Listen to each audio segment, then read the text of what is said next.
Good afternoon, everybody. Welcome to this afternoon's online public meeting, which is with North Yorkshire Police this afternoon. On the call from North Yorkshire Police, we have, actually, do you all want to introduce yourself? I think we've got the Deputy Chief Constable first. Yes, good afternoon. Scott Bissett, Deputy Chief Constable. Gavin? Good afternoon, Inspector Gavin Mays from the Digital Forensics Unit at North Yorkshire Police. Fantastic, thank you. Janine?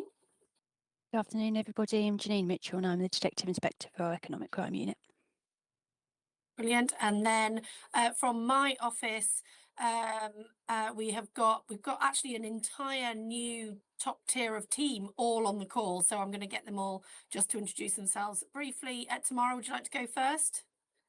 Yeah, I'm Tamara Stevens and I'm the Director of Policing, Fire and Crime for York and North Yorkshire Combined Authority.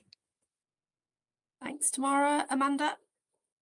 Amanda Wilkinson, Head of Partnerships and Commissioning for the York and North Yorkshire Combined Authority.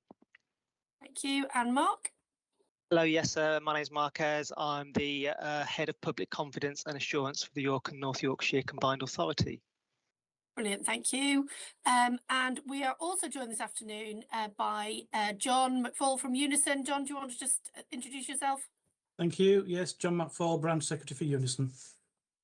Thank you. And just for the purposes of anyone watching, the other people on the call, Amanda Bowers and Rebecca Smith, are from my office and they're facilitating the meeting.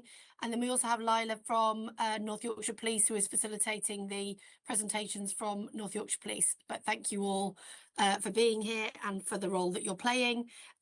We have apologies, I think, from the Chief Constable, who is not able to join us this afternoon. But I think the Deputy Chief Constable will be here to ensure that we are able to respond to anything that comes up during the course of the meeting.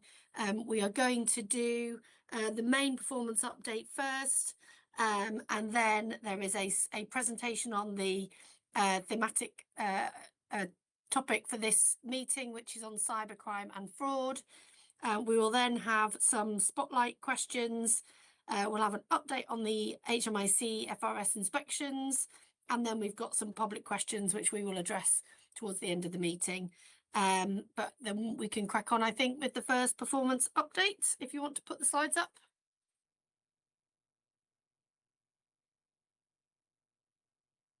Thank you, Layla. Yeah, so I'll take this one, Joe. So as I would normally do, yeah, we can move on to the next slide then, please. So this is essentially the performance update, which includes the month of September. So the first slide is about North Yorkshire Police's 999 performance. So that's where we get emergency calls coming to us into our control room on the 999 system. The top graph demonstrates our compliance with the National Service Level Agreement, which is to answer calls in under 10 seconds. So you can see there that for the whole of basically the last 12 months, we've been above the SLA agreement of 90%. And some really good performance, actually, particularly more recently. And I think it's notable that over the summer, when it was incredibly busy and incredibly busy for policing nationally, so every force in this region saw an increase in demand of about 16%, that our ability to pick up 999 calls in over 90% of the time was maintained even through that period. So that's very pleasing. And I say it on every meeting, but it's a real reflection of the hard work, commitment of our colleagues in the force control room. The bottom table just essentially is the numerical reflection of the table above. And as you can see there, it's basically over the last 12 months from the 1st of October last year to the end of September. And the average answer time now is 3 seconds. Now, if you've gone back 2 or 3 years, you would have seen that be in excess of 12, 13, 14 seconds. So this is some of the strongest performance in the country. Now, it certainly gets us in the top 10 of forces, and we're very content that it'll be maintained. That is brilliant. And I was actually in the control room, the force control room yesterday, and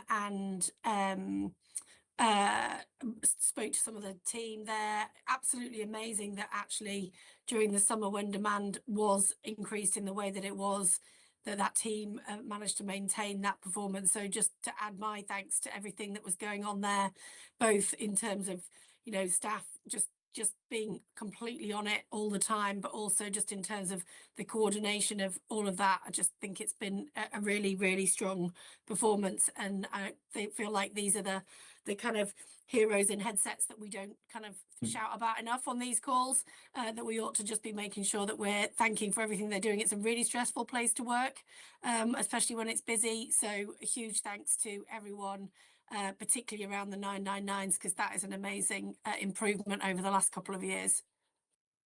Yeah, great. And the other point on the 999 performance, it's not on there, is our abandoned 999. So that's where sometimes we can end up with someone dialing on a pocket dial, or where they hang up, is we contact every single one of those callers back as soon as we can to make sure that there's no ongoing emergency. So, but our abandonment rate is extremely low and compares very well nationally. So that's 999. Can move on, Layla, please, to the 101 performance.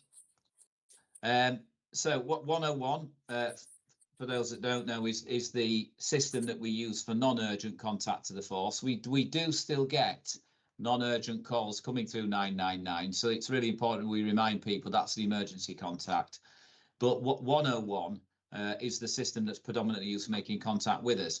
So what this shows you is the average amount of seconds, so not minutes, seconds to answer a 101 call. You can see there that for September we were just under the 3-minute mark. In the summer you can see it was higher than that, and that's essentially a product of us prioritising 999 emergency calls over the less urgent 101. That naturally happens within force control rooms just because of the level of demand, and we will always prioritise the most urgent. But you can see for September there's some good performance, and actually the third lowest month over the last 12. Again, on the table at the bottom left-hand corner, you can see basically the numerical, the average answer times, if you like, for those calls. The longest answer time for May and June was a maximum wait of 1 hour, 33 minutes, which I can give some explanation of. So that call was actually answered by the switchboard in 1 minute 6 seconds, and then the caller was put through to the force control room because we might be just trying to get some further information, and decided to stay on the line for that length of time. And I do want to take the opportunity here just to highlight the service we've got available on the 101 line, which is what we call Queue Buster. So that's where if somebody doesn't want to sit on the line but wants to use a Queue Buster service, where you might elect for a call back when the force control room is available, you don't get dropped. You will go into a queue. The next available agent will then ring you. So you don't have to hang on the line, which most people find really convenient. So I don't know if you've got any questions on that one, Joe. Really just to understand when is the peak time? So obviously we've had peak periods of the year, but when are the peak times of the day? Which I just think is useful for the public to know. And also, when is it that someone is more likely to want to wait on the line? So having called 101, albeit a couple of months ago myself, I waited on the line because it wasn't going to be convenient for me to have a call back because it was relatively late. So just any insights that you've got about when it is a good time to call, and also when I guess it's a relatively bad time to call because you're more likely to wait a bit longer. Yeah, so we tend to be a bit quieter at weekends, which is the reverse of 999. So if people were to ring on a weekend, then less people are ringing on weekends rather than weekdays. And we tend to be quieter after 6 o'clock at night, with a really noticeable drop off at about 9. So if you were going to ring 101 and have the highest chance of speaking to somebody in the shortest time, you would ring after 6 o'clock on a Saturday and a Sunday, albeit Saturday and Sundays are a lot quieter. But that's just because that reflects our 999 profile. That's one of the reasons why that happens. What I would say is, just for the reassurance of people, we've had a look at what the average callback time is on Queue Buster. No calls are dropped from that, by the way. We're really confident no calls get lost. And the average, accepting it can be longer, the average callback time is between 13 and 17 minutes. that people will be waiting. Some will be shorter, some will be slightly longer. So even when people elect for a callback, and that's happening fairly regularly now, you're probably going to be waiting on average about quarter of an hour. And how does this response through 101 marry up with the kind of online reporting? So people who are kind of messaging in via by the messaging service rather than through the phone at all? Yeah, well, it's managed by the same people. So when we get through it to switchboard or contact agents, then they will do that management of, so for example, live chat, emailing, a little bit different. You are better contacting us chat wise or through the 101. Emailing will go into a mailbox and they don't get lost and they don't get looked at, but it may take us slightly longer to get to that. And I'd really encourage people to think about, I think, three main ones. 101, obviously, using Q-Buster system is really effective for people calling for non-urgent issues if they don't want to wait on the line, and it helps us as well. But also live chat is a way that people can manage multiple conversations at once. So yeah, they are the ways I'd encourage people to contact us if they don't get through to 101 immediately, or at least within a reasonable time. That's great, thank you. Yeah, we can move on to the next one. Okay, so this slide demonstrates what our response times are. So really important here, because different forces around the country measure this in different ways. We measure it in a really practical way, which is this is the amount of time it takes us to physically attend an incident from the point at which the call is received by the force. So to give you a working example, if I was to ring North Yorkshire Police about an emergency, the clock starts ticking at that point. That's not even if someone's answered the call. It's when it hits our systems, because we can tell when that happens, to when we are shown on scene or physically arrive at the job. And of course, some jobs you might be in the vicinity of something, depending on what's reported, and some jobs will be when you arrive at a specific location, depending on the nature of it. So the way I would describe it as is we measure our response time performance as the public would experience it. We're really clear that that's how we want to articulate it. So you can see on the top graph there, there's three different lines. The top line, which is black, is what we call our immediate urban performance. So that is what it says on the tin. That's our urban areas of the force.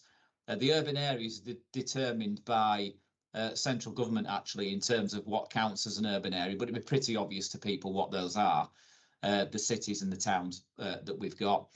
And our target is to attend 80% and above of those emergency incidents in urban areas. So you can see there, we've had some really strong performance this year, never dipping below that. And actually for September, we're nearly at 90%.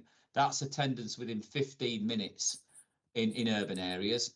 And for our rural areas, we still have the same 80%, but it's within 20 minutes. And that's recognised nationally that urban and rural are different, and the challenges are different because of the geography. And you can clearly see from there that, again, we've had some really strong performance this year, and we've been above the 80% or above all year. That's a drastic change from where the force has been, particularly 2 years ago, where we were really not achieving our performance in immediate rural areas. But now we've managed to do that for both. The line underneath is our priority performance, which is essentially where we will say we'll attend an incident in an hour. And you can see that that's pretty much between 77 and 74% for the whole year. That's the one that may slightly reduce when the force becomes a lot busier, particularly if there's more urgent things to attend to, which you can see there is reflective of that. And then again, in the bottom tables, you can just see what that data looks like. I think I've explained most of it on that slide, actually. Yeah, just one question, if that's okay. It was just really when you have those peak demands on the phones, as you did in the summer, just actually that doesn't look to have had a particular impact, except possibly in the rural communities, in terms of the immediate rural over the summer, which is really whether you have additional officers working when we know it's going to be busy, or whether or not there was something else happening there. Just anything you can add just on that response and those peak times. Yes, so the rural performance can be really affected by the numbers. There are a lot smaller numbers of rural type emergencies over urban. So sometimes it can be affected by the numbers we get in. We do have minimum staffing requirements throughout the year for our response team colleagues to make sure that we've got the resources where we need them. But inevitably, sometimes demand will outstrip supply. You can see that doesn't happen very often, but July in particular was a fairly challenging month, particularly in terms of that peak demand that we spoke about. So although we're answering the phones well at the front end, we then reprioritise as we send people out to these incidents. It's not that they're not arriving, but they might arrive in 10 and a half, 11 or 16 or 17 minutes rather than the 10 or 15 minutes that we talk about. So that's why you might see a slight dip there. And July and August tend to be the peak months of demand for us. Yeah, it's also when all the tourists are here, which I assume is one of the reasons why it's peak for us. But yeah, no, that's fine. We can move on to the next one. So this slide basically explains our performance in relation to antisocial behaviour that we record. Again, you can see actually this goes right back for 2 years and how the force has performed over that period. The trends are broadly the same. So you can see there's the least amount of antisocial behaviour reported to us in around January. That's fairly obvious. It's cold weather, people aren't outside, it's dark and all the rest of it. And then it peaks as we go into the summer.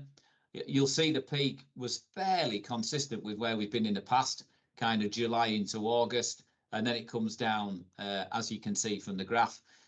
This year, we have reduced ASB by around 2.4% over the year before. And the year before was a good year as well, where we'd really taken around 15 to 16% reduction in ASB. So I think that's important in terms of context.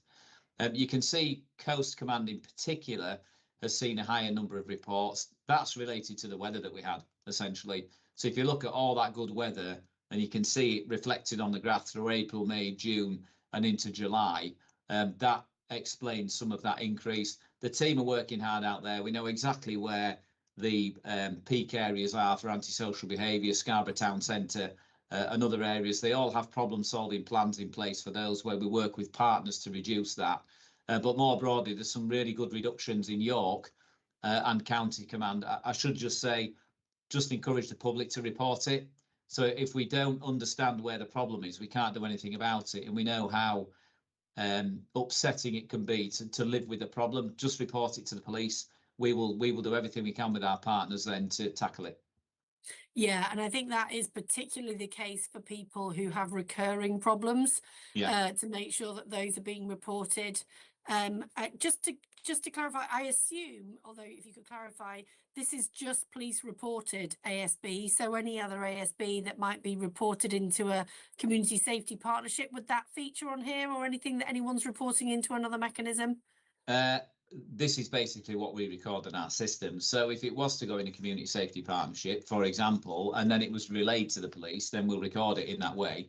So any ASB that's reported to us, no matter what route it comes into us, we've got to know about it to record it, obviously. Then we will record it. But this isn't just stuff that's reported to us on the phone.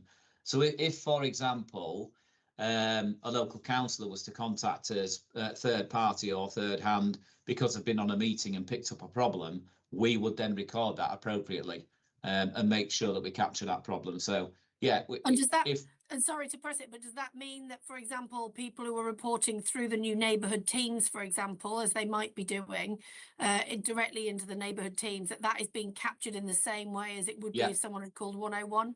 Yeah. So there's National Crime and Incident Recording Standards, and we are obliged to comply with that. It's just another route into the force, whether it comes directly to a member of, an office, a police officer or a member of staff, whether it comes in on the phone, whether it comes on an email, then we are obliged to record it. Okay, great. And can you just tell us a little bit more about what the problem-solving plans might mean? Yeah, so where they're focused is where we get persistent problems, if you like, where we recognise that there needs to be a response that's beyond policing. So policing will have a key role, for example, in enforcement or visibility, but we're not the complete solution to the problem, as we very rarely are. So, for example, in Scarborough Town Centre, the way we work with the local council in terms of wardens and different, what I would call capable guardians working in the town centre, the way we might work with the retail sector or licensing or taxi licensing or whatever it might be, what the problem solving plan allows you to do is bring together, firstly, a really good understanding of what the problem is and its root causes. When is it happening? Who's causing it? Why is it happening? That then helps you develop a response which is shared by partners jointly, and particularly around antisocial behaviour, the police never have the entire solution. We're definitely part of it, but if you start looking at, for example, public space protection orders, or you start looking at criminal behaviour orders, then that's a shared responsibility across a number of partners. So you don't put a problem solving plan in every occasion, because it might be that policing or another single agency can sort it out, but where it's a bit more complex, then you will have one. Yep. Okay. That's fine on that. We can move on to crime.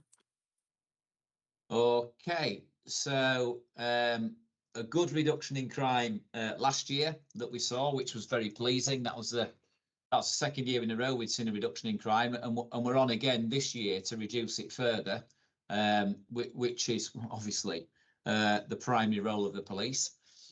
So you can see from here in the table at the top where we are explaining our changes in levels of recorded crime compared to last year. So you can see, for example, residential dwelling down by just short of 10% on there. Fraud's an interesting one, and I'm not going to steal the thunder of Janine and Gavin who are on the call, but there are different reporting mechanisms for fraud, which they have far more knowledge than me about and are far more technically capable of explaining that. But essentially, the way fraud is reported is different to how other crime is reported, which they will cover in the presentation. I suppose the one of note, there's some healthy reductions in there. Bike theft, particularly in York, which tends to affect us, is good. That was a stubborn problem for the last couple of years. The one to note is robbery. So robbery in particular at 61% above where we were last year is problematic. Some of that has come about with a change in the recording practices on shoplifting. So there was a change in how the police were required to record shoplifting, which involved the use of force by the suspect, either in the course of stealing something, or where this has really affected us is if they use force to get away when they've been challenged. So that will not now be recorded as a shop theft. It's recorded as a robbery. Previously, that wasn't the case, but I do think it more accurately reflects the use of force towards a shop member of staff, if you like, than it would have done just being recorded as a simple theft. And you can actually see when you look at our recorded shoplifting versus some of the robbery offences that there's a trade-off between the two. Shoplifting's down this year, which is also pleasing. It's further down than that actually as of today. But there is a mix of robbery within there. So if you were to go over to the coast, that particularly a couple of themes there. One is young person on young person. I'll give you one example. A 7-year-old stealing a fiver off a 5-year-old. We are still obliged to record that as a robbery, up to drugs users falling out with each other. And getting a conviction on that type of offending can be fairly challenging. But we record it, we investigate it as we would any other crime. If you move to York, the problem is slightly different. So what you're starting to see in York, which we've developed a solution for already and we're implementing, is the use of e-bikes for mobile phone theft. So we can see how that's developing around York and some areas actually of Harrogate in our more urban areas, bit reflective of what's happening elsewhere in metropolitan areas or urban areas. So we're really alive to that. So the robbery problem is different depending on the complexion across the force. The other thing I should mention is any robbery is not good, but in North Yorkshire the levels are relatively low in terms of numbers compared nationally. So any increase, if you like, shows quite a big percentage increase. These aren't your bank robberies and where cash is moving around in vans. These are on street robbery, again, much of which is between young people, some of which is the theft of mobile phones and the force to use it, and some of which is a little bit of organised crime, opposing gangs robbing each other, which is where we also investigate. So there's a completely different complexion depending where you are in the county. Okay, so I was going to ask for some reassurances around that robbery number, because that is obviously quite a worrying change, although you haven't provided some useful context to that. Although I do think it is something that if there was a way of us displaying that slightly differently in terms of public assurances around that data, that might help. We've gone through it in a lot of these. We had the force performance meeting this morning, and we've gone through that in a lot of detail. And I think we'll be able to do that for future meetings. Is just explain that probably a little bit I have done verbally here, in terms of that. So what we should note, if you look over 2 or 3 years, it's pretty static in terms of numbers. We had an exceptional year last year in terms of robbery. But yeah, we recognise the problem, and we've got some work to do to tackle it. And just one other thing, well, a couple of things just to pick up on as well, just on the drug offences, just anything you can say about what you're doing to target that. And then also on the sexual offences, that increase there, which is relatively small, but actually in terms of numbers of incidents does feel like quite a lot to me. Just really whether that you think that points to anything in terms of people being more you should think it's an anomaly, or whether you actually think this might be people having more confidence to come forward and report. Right, so if I take the drugs one first, so the drugs offences are, we could very quickly record no drugs offences if the police don't take any action in terms of drugs dealing. So if you look at don't do that, because people are really bothered about it. Correct. So this is reflective of police proactivity and targeting of drug dealing, of possession of drugs on the street, of drugs involvement in antisocial behaviour or crime. This is particularly where we've got organised crime issues. So I've already mentioned a lot of the work we do around York and Harrogate and Scarborough in particular through our Op-Titan approach and our clear hold build. And I know you've had the opportunity to look at some of that. So this is driven by a lot of proactivity. If you look at the operation we ran across the force yesterday, where we arrested 37 people, recovered drugs, weapons, some cash. We discovered people working illegally with immigration colleagues and all kinds of different outcomes. We will be proactive in this space because we know how it contributes to violence. We know how it contributes to ASB. So we kind of make no apologies for the change in the level of drugs recording because we're driving much of that in terms of our proactivity. In terms of sexual offending, there's a mixture in there. I would really be delighted to say that we're securing a higher level of confidence amongst victims of sexual offending. And I really do hope that's the case, because we work really hard to reassure people that come forward to the police that we will take their complaints seriously. We will investigate it professionally. A much changed culture, if you like, from the culture previously policing maybe 20, 30 years ago. We do work really hard at that. And I'd like to reassure people that want to report those kinds of offences to the police that they can do so, and we will be sensitive and will be empathetic. But it's a little bit more complicated than that. So if you look at the proliferation of, for example, the sharing of indecent images on mobile telephones, if you look at the access to extreme pornography on the internet, that's increasing in terms of offending. So this isn't all contact offending. There's a lot of online offending in here that also count as a sexual offence.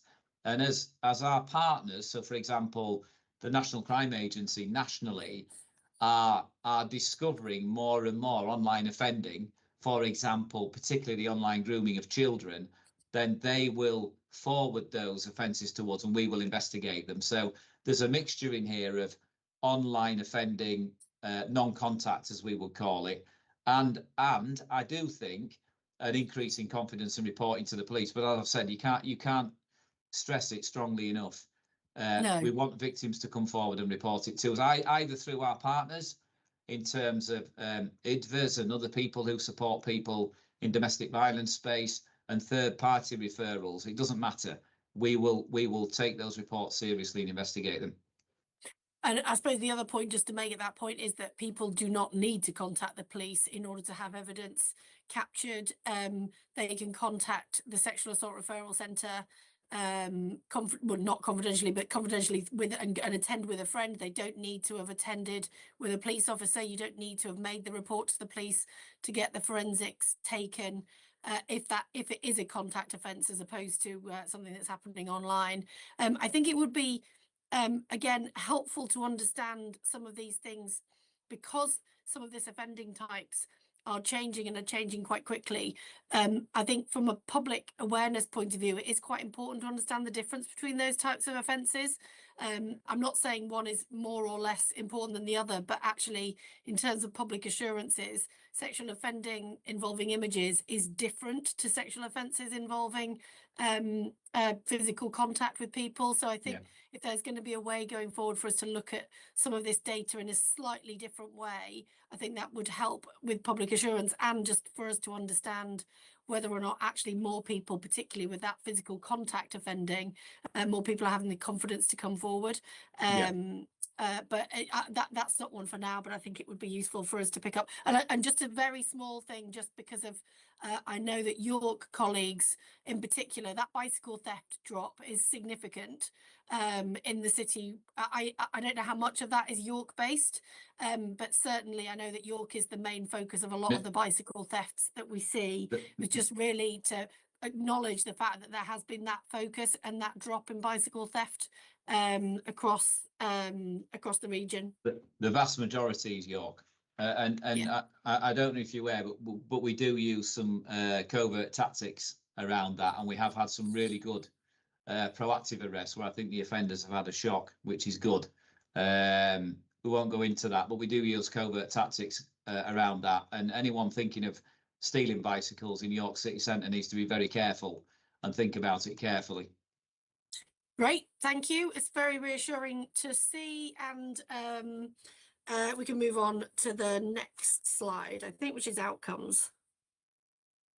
Yeah, so you'll see on here. So this is the level of crime that we detect, if you like, our positive outcome rate, and we had an improved position last year, vastly improved from the year before.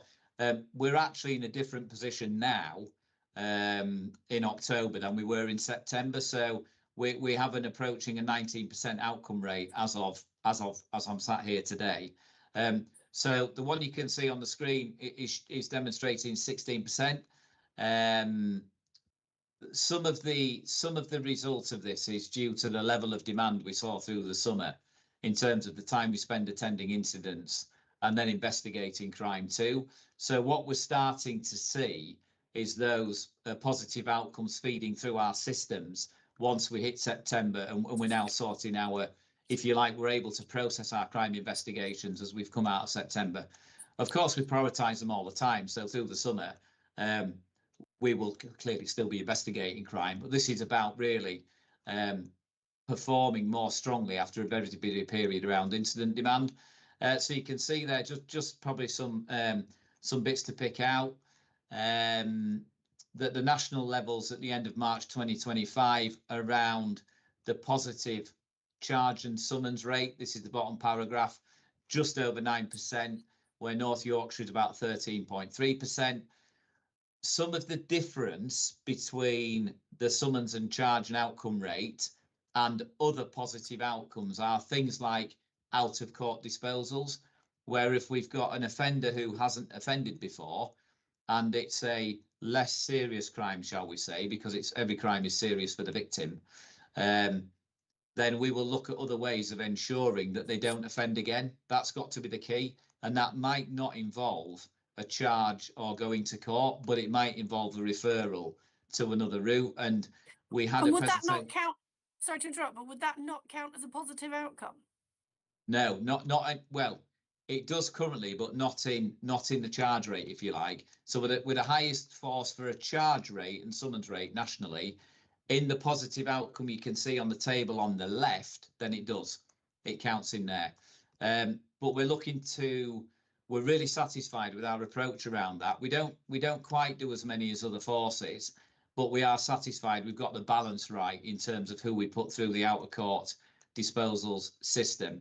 And then you can see for all positive outcomes, which is again the bottom paragraph, we're about 6th highest in the country at 17.7%. As I said, most forces are improving their outcome rates because of the focus on the quality of investigation, and that's the same for North Yorkshire Police. But as we stand today, we're now up towards the 19% mark. Great.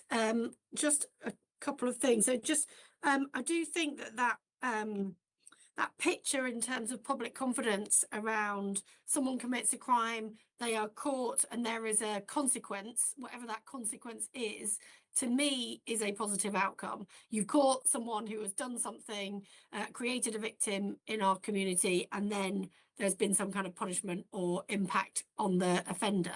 So yeah. I just don't know whether there's a way of us just visualizing that slightly more clearly. And then just another thing, just because my old economics teacher would kill me if I didn't point it out, but that graph starting at 15% is a bit misleading.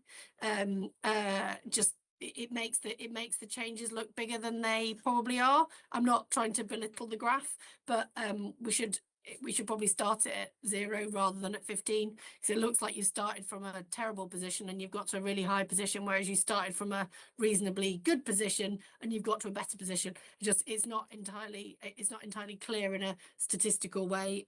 If it was possible to have that clearer from a public point of view, I think that would be fair. And then just congratulations, really, because actually those outcome rates, you know, this was a theme at the last meeting, I think, as well. But trying to get those positive outcomes is really important for victims of crime and people feeling like if something happens to them that there'll be a consequence for the person that did it. We know those numbers are still quite low, but actually the fact that we're performing better than most other places, I think, is something that the force should be really proud of. So just thanks to all the people who are making all of that stuff happen. Okay. Thank you. We can move on. And then we come on to, I think this is the final slide, just on this one goes in every time around it's our use of powers in terms of stop search. I don't know how much detail you want me to go in this. It's quite a busy slide, if you like, but I know it's things we've discussed before. One item of note is where we have ethnicity recorded, which is a really important focus, particularly from our inspectorate, which is the kind of not stated there. That's an area of work for us. So we are working hard on that in terms of training of our people, the awareness of the importance of doing it. A lot of this is self-defined.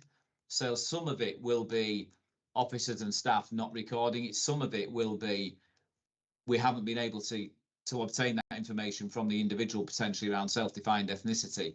But what we'd say is we've still got more work to do there. We've been doing it actually for the last 12 months to reduce that, and it has continued to reduce, but there's still more to do in terms of recording. And it's important because it's about the disproportionate or otherwise or proportionate use of our stop search and us being able to reassure the public that we're using our powers properly. Yeah, and I suppose that kind of relates to one of the questions that I had about that slide. You're right, we have this one every time, and I did look back at the numbers from the July meeting.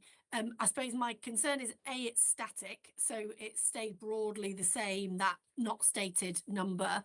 And also the other thing that strikes me is that there is a kind of underrepresentation in the white community, which may be reflected in the non-stated number, or it may not be, and there is an overstated, particularly in the Asian and Asian British number, and I just wondered that's why that non-stated kind of feels important, because at the moment it's unclear how either understated or overstated some of the other groups are, and whether or not that should be a cause for concern. So it's just really whether or not you're worried about that. Well, we do a lot of work to understand disproportionality. So we have a disproportionality lead for the force that really looks at how we're using our stop search powers, particularly the quality of the recording on the records for stop search. We also have two key groups, really. One is the ISOB, a board that will examine our use of powers, and we've certainly extended the scrutiny of stop search encounters. So we have body-worn video, we have all the records recorded, and we're very open and transparent on a random basis in terms of the records that are dip sampled of that. And we also have a dedicated scrutiny group who also look at it. So it's a real area of assurance and testing and governance, but there's no doubt about it, we need to improve that for the very reasons you've outlined. Thank you. It's a kind of similar point really about the age groups as well. Again, it's a much smaller number, but it would be very concerning if all of those were under 10, for example, which they're probably not, but it would be useful to have that assurances. But I suppose the question really is how that younger age group, the under 18s, of which there are quite a lot of under 18s, how they're safeguarded either during and following that process. Yeah, so every single one is recorded on body-worn video. So there's a level of independent assurance there, if you like. Most stop searches, will be conducted with two officers there. So we capture that most. Some might not be, depending on the circumstances. And then every stop search of a young person, depending on what we're told, but a higher proportion of them will result in a public protection notice. So a referral, if you like, around safeguarding to ensure that people know that individual's been encountered by the police, because there may well be broader safeguarding requirements and issues and things that the officer encountering the person doesn't know about. So the safeguarding element to a young person being searched is critical. What I would say, and I know we've covered this before, is officers and staff that are very alive to the sensitivities around searching young people. When you look at some of the items that we recover from those young people, and I've particularly spoken earlier about organised criminality and county lines, and you think about knives or drugs, then it's a critical power for the police to be able to keep people safe and tackle criminality. But we just need to make sure we demonstrate that proportionality and we're open and transparent in its use. Great, thank you. That's great. That is reassuring, and I don't particularly have concerns about the age of the people being stopped, because ultimately those are decisions that officers are making based on what they're experiencing in the community. But I suppose that unknown number is just the thing that would be a slight worry, as is that safeguarding. But I think that's some assurance. I think so. We can move on to the last slide. And then this is the workforce slide that you will see before.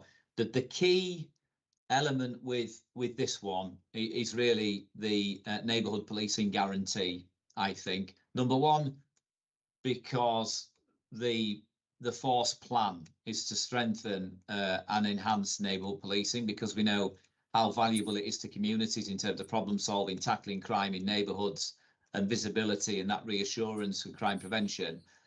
But secondly, probably as important, is that we have quite a significant proportion of our funding now that's reliant on the force achieving certain levels, and the neighbourhood policing grant and the uplift for neighbourhood policing that brings. So the key one on this box, I think, on this slide, is the neighbourhood policing team's strength, which you can see there, police officers, full-time equivalents, and the in-year uplift, and then the PCSO strength as well. And then you can see during September, the new starters that joined the force on the 1st, well, actually the 30th of September, it's towards the end of the month. So 28 police officers starting and 12 PCSOs. And we want to be at those numbers that we said we will be by the beginning of the next financial year. We closely track and monitor it. Our neighbourhood policing teams are strengthening all the time. I think most of the public may know we've had a new or a refreshed cohort of neighbourhood policing inspectors that have gone in there, who are all extremely committed to their local communities, have a lot of experience in doing it. So I see neighbourhood policing going from strength to strength in North Yorkshire Police, but we have to make sure we're bringing in the resources when we say we're going to do it, which is what this slide's really about. Yeah, that's great. So a few questions on that. I'll just fire them all out and then respond to them in whatever way is most easiest for you. One was just having a sense of that, those neighbourhood policing teams and the actuals kind of now versus people who might be going through training and ready to go out. So just getting a sense of actuals versus training. One was just to ask whether and how our public safety officers, albeit the small number that we have, where would they fit in that table or those tables currently. And then two probably kind of more future focused questions. One, because I've been at the APCC yesterday and today, so one of those was about special constables and what the plans are to build that number. Particularly, I wondered about whether or not we had any equivalent to special constables around PCSOs currently, for example, which I don't know that we do, but it was just a question. And then the other one, again, in terms of the forward looking, is the vast majority of our police officers work full time from that graph, from that table.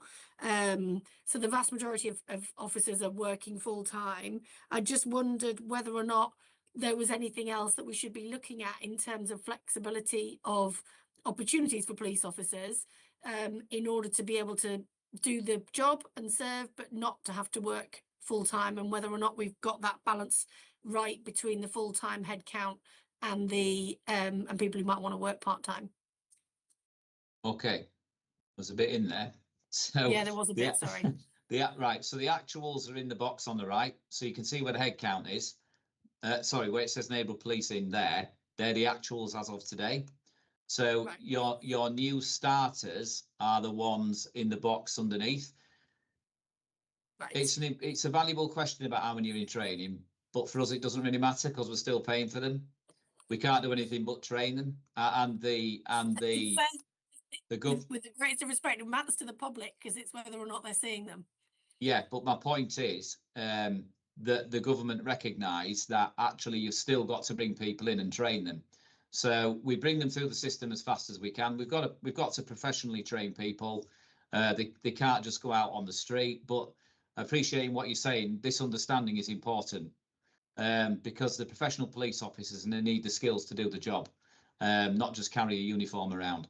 So we bring them in, we're still paying them for them from day one. We have a transition plan to get people into neighbourhood policing, and thankfully, centrally they recognise that we have to bring people in and train them. So they will move through the system, but that doesn't mean that in the meantime we have people moving from response teams, for example, to our neighbourhood policing teams, and that's happened during September.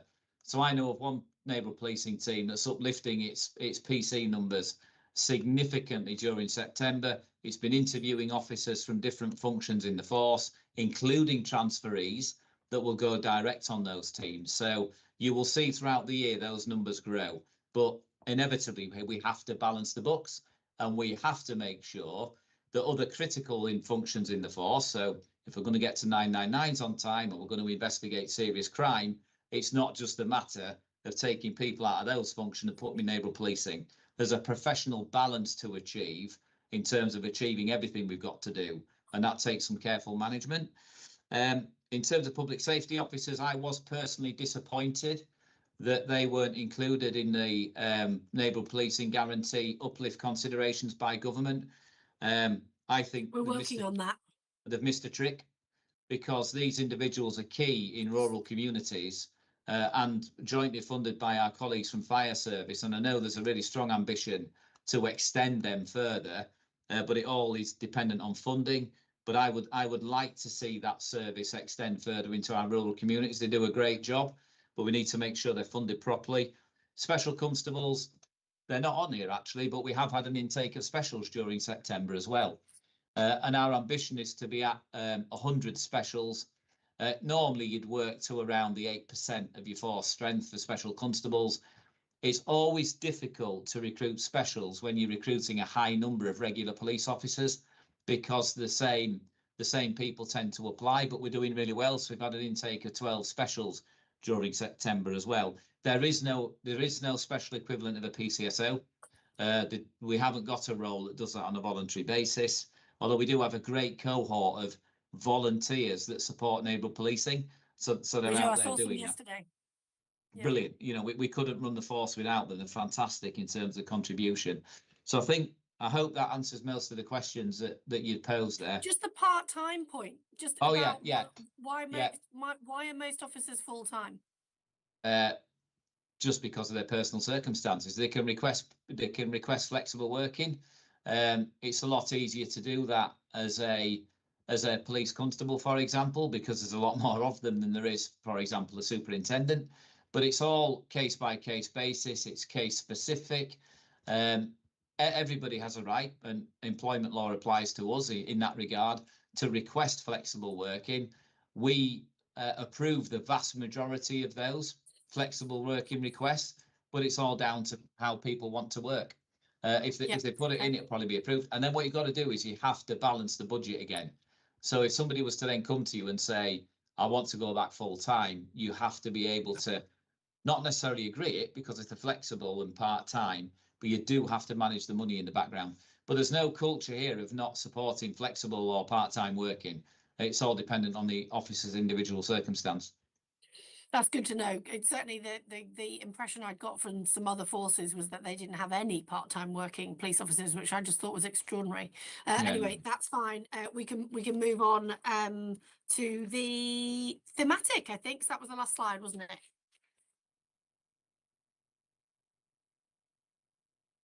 Great, thank you for that. We are moving on to cybercrime, digital investigations and fraud. And thank you to the Detective Inspector Gavin Hayes and the Detective Chief Inspector Janine Mitchell, who are both on the call, who I think are going to talk us through this next set of slides. I'll try not to be quite so interruptive as I've been in that set, but apologies. I'll just pipe up if I've got things to say. So otherwise you can crack on. Not a problem. Happy to attempt to answer any questions that you might have. Thanks for the presentation, Layla. So yeah, good afternoon. I'm Janine Mitchell. I'm the head of the Economic Crime Unit for North Yorkshire Police, and presenting this afternoon to give a bit of awareness and understanding of both our economic crime and cybercrime units. I'm presenting with my colleague, Inspector Gavin Mays, and I thought it'd be useful to start with a bit of structure around particularly fraud and cybercrime, because it is reported and recorded differently to other crime types, as Mr. Bissett referenced earlier. So action fraud is the recording centre for fraud and cybercrime. It's hosted by the City of London Police, and there is a big intelligence analysis function that sits behind that. So they're responsible for the recording of fraud reports, regardless of where it comes into. So there might be reports made directly into force, but the vast majority of reports are made directly to action fraud, who then do that analysis and then look at the intelligence from those reports. And what they would look at then to see who the most appropriate force or other organisation is to investigate that. So you'll see from the little structure around that below that there's upstreaming mechanisms for that identification of organised fraud, particularly when there's international links. And when we're looking at online fraud to a high organised scale, that is often where that might sit. And what tends to come to local policing and forces like North Yorkshire Police would be crime where we're responsible for crime where there's a local suspect, or for investigating fraud offences where there's local inquiries. So generally that will mean that there's something where it requires a police officer to make an inquiry. It could be a delivery address, it could be gathering CCTV. So that does mean, as a local level, fraud that's committed purely on the online space doesn't generally come to us as a force to investigate, because it's around looking for that identification of where that fraudster is. We know that it's around 70% of all fraud has international links, so that's why Action Fraud are there to look at all of that link and analyse the information, and then allocate fraud to the most appropriate agency. And as I say, the National Crime Agency and others will look at that higher tiers of criminality, and then also we've got our regional organised crime groups who will look at sort of cross-border criminality. So Yes, in this is not sorry. sorry, this is not one for you for this, but this is just a plea for the next time we have one of these sets of slides. There are an awful lot of acronyms on that left-hand side, which from a policing point of view, I'm sure makes complete sense. From a public point of view, is a bit of a mystery. I don't think it particularly matters for this theme, for this particular slide, because I don't know that there are any of those that are particularly relevant to the presentation that we're giving. Is just a plea to policing colleagues to bear in mind that most people don't know what most of those things are.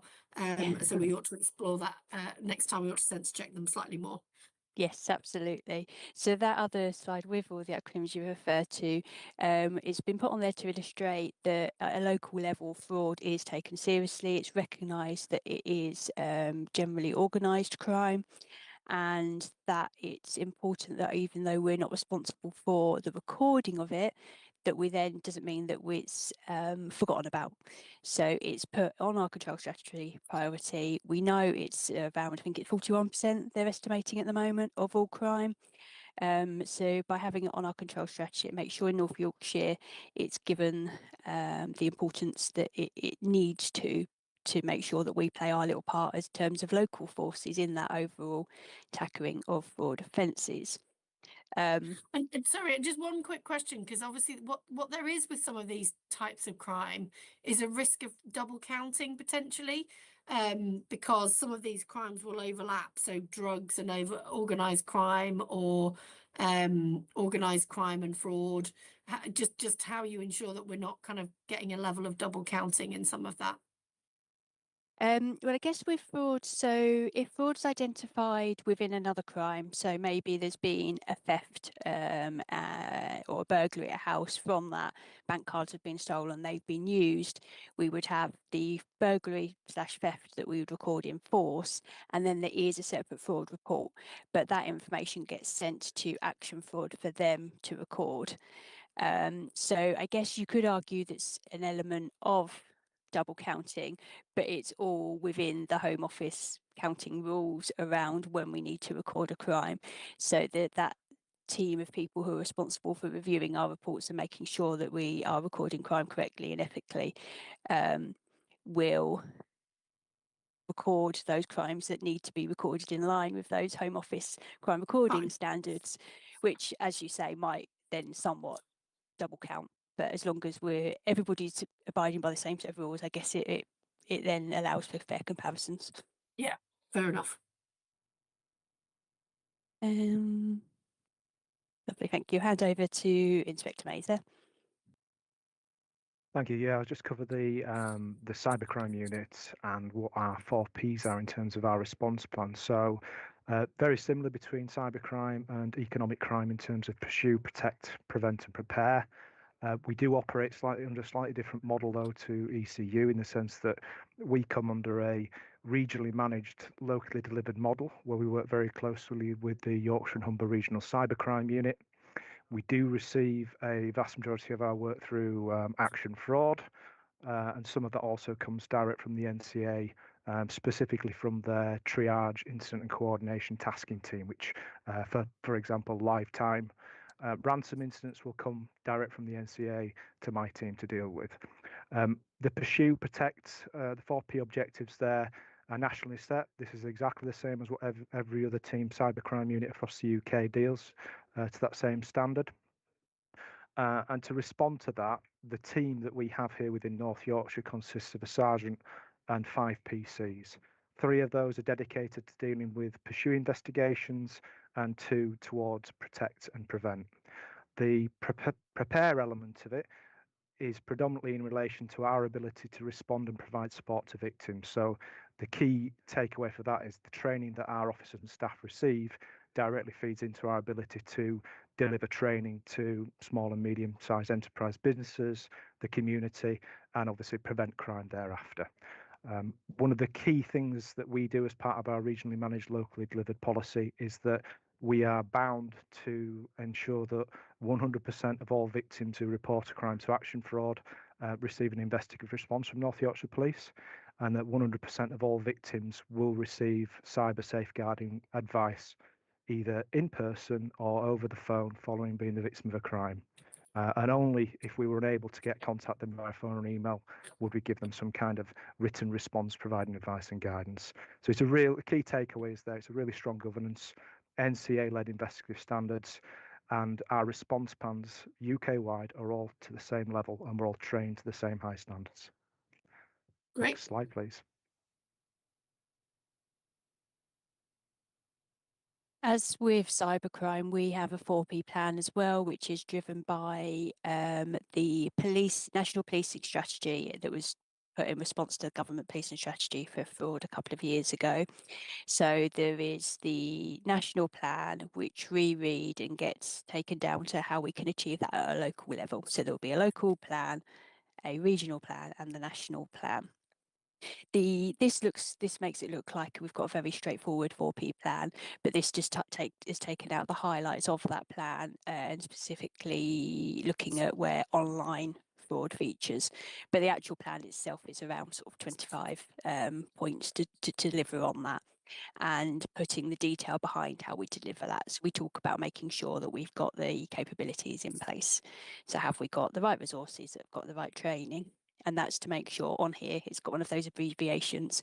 So NFIB, the National Fraud Intelligence Bureau, they're the function that sit alongside Action Fraud that I mentioned before, that do that analysis of the information that's received on the fraud reports. So they will look for the links that allow them to disseminate to forces saying you have a fraudster in your area. We've got some crimes that you need to look at. So making sure that we've got the right capabilities in place to deal with those. When we look at protect and prevent, often in economic crimes world, they are quite difficult to separate. So we tend to have put them into one area, and we lead their work on that by having a dedicated protect officer. And what we're talking about there is protecting the public from becoming victims of fraud and then preventing further offences. So they will work with the most vulnerable victims to ensure the safeguarding measures put in place, the measures put in place to prevent re-victimisation, and also do that proactive work via community engagements, awareness events. So that covers those areas. We've done lots of work with community groups and universities to raise awareness of common scams, etc. And then around the prepare, it's just raising further awareness of not just how we deal with what's being reported now, but thinking about emerging threats and trends. So when we talk about having the right training and CPD, your continuous professional development, we're looking at then raising awareness of things like cryptocurrency and AI, artificial intelligence, and how that might feature. So that's our sort of plan of where we are at the moment around tackling online Great. and fraud. Thank you.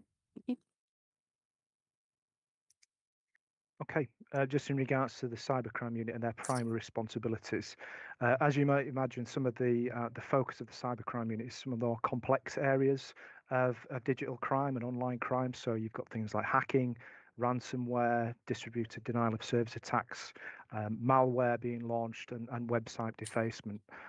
Those are not entirely everything they deal with. That's the primary things that we would pick up. However, on the back of any investigation that started with one of those offence types, we could unearth further what we call Computer Misuse Act linked crimes. So that might be an online fraud, scams, harassment, stalking, extortion, phishing, whatever it may be, we take responsibility and retain ownership of any further crimes that fall out of that initial Computer Misuse Act offence. And things that we often quite come across are things like technology facilitated crime as well, and our ability to deal with online stalking and harassment as part of those, which we see quite often in terms of Computer Misuse Act offences where partners are using accounts that are compromised to track and monitor their partners' whereabouts and what they're doing. So, I mean, from my, sorry. No, carry on, finish the slide. Okay, so just from my perspective, in terms of what we do there, I mean, whatever the entry point in terms of the work is that comes through to us, be that action fraud, the force control, or a member of the public coming to the front counter there, I think it's fair to say the public have a right to demand swift action and a good quality service. And I think at the end of the day, what we seek to do from first point of contact through to an experienced detective at the end of this is make sure that we're always striving to deliver the absolute best service. We offer a 24/7 on-call provision as well for the force. So if there are any crime scenes that were reported to or any incidents that officers are unsure of, we're there and available to turn out to those and assist in the early hours. Thanks. I guess my question was how you balance the kind of response side of the unit's work, which is what I guess that slide is focused on, with a more intelligence gathering, knowing how business models of people who are using cybercrime, how, because they have fast moving, evolving business models in order to stay ahead of the game and stay ahead of policing and other agencies. I just wondered how you balance the intelligence about the way in which these operators are functioning in our communities and how you balance that with the response. Well, in terms of the Team Cyber UK, we obviously receive intelligence from the national crime agencies filtered through to our regions in terms of giving us that information in terms of the latest threats that are occurring. So we're in a position to, when we talk later in terms of what our protect responses and the advice and the guidance that we push out to the public, everything is prepared in a way that is prevalent to the business that we may be given a presentation to in terms of the unique nature of their operating system, the threats that may impact on them. We try and tailor our response to the appropriate audience that we're delivering to. As you say, it's extremely fast moving in terms of what we're dealing with. And fortunately, there is always an element of we're playing catch up in some instances, especially with the evolution of AI and some of the speed in which some of these attacks can be created. But obviously, we're looking nationally at embracing AI ourselves and using that as an opportunity to counter some of the criminal activity. So it's a really interesting and exciting time in terms of development to counter some of these threats that are coming forward. Yeah, just slightly related to that, which is, it's great. Obviously, the NCA will be doing a lot of that work. But say there is, I don't know, a whole wave across the country of people using Snapchat to recruit young people into county lines, for example. But in our patch, there's a particular focus on, I don't know, using WhatsApp instead of Snapchat or whatever another app might be in that space.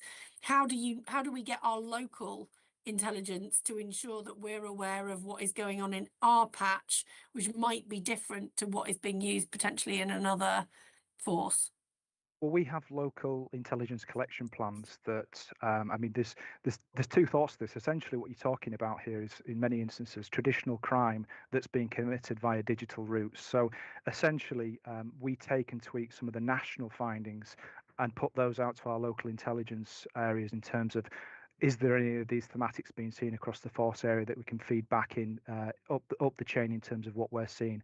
And obviously that then helps us to develop our own response in force. But yeah, we do have an intelligence collection plan, and that is in relation to technology facilitated crime. I'm not going to say cyber crime, it's technology facilitated. That's fine, thank you. Okay, next slide, please. So I thought it would be to attempt to bring it to life a little bit when we're looking at responsibilities, is look at a couple of examples that bring in sort of the various capabilities that we have within economic crime, but how we work with partners and internal departments as well. So we've got an investigation, and it's quite limited in information that I could share, as both of these are ongoing investigations, but where there is identification of what we refer to as money mule network. So that's traditionally individuals that have either maybe been exploited or are knowingly opening bank accounts to enable fraudsters to move money around. And this case is actually the banking sector's facial recognition systems that meant that we had a report identifying the person who was sort of sat behind those individuals, telling them what to say in order to open bank accounts, in order to then launder the proceeds of their crime. Which meant that they were able to provide City of London Police information of the controlling person behind that. But this was in North Yorkshire. There was someone that's identified then as working with them, doing that recruitment of money mules, offering people financial incentives to open bank accounts to assist with that movement of that criminal property. So we are working with the City of London Police on the wider investigation. We're looking at those individuals in our areas and using a combination of what we've got there on PACE there, which are the traditional policing powers, Police and Criminal Evidence Act, where we would be looking to arrest, interview, potentially prosecute them. So it's those individuals that I've talked about that are more involved in the controlling and opening of the accounts for the money mules are using. And then also using the Proceeds of Crime Act powers. So within my unit, we use a mix of the criminal and civil powers that we have. So where the Proceeds of Crime Act assists us is if there is money in those accounts that we know, believe, suspect to be from crime, we can obtain a civil order to detain that while that money is investigated. So when we believe, for example, that the account's been opened by someone who's maybe been exploited, coerced to open an account, we don't necessarily want to seek to prosecute that individual. There might be some education, some safeguarding that's needed there, but that money isn't theirs.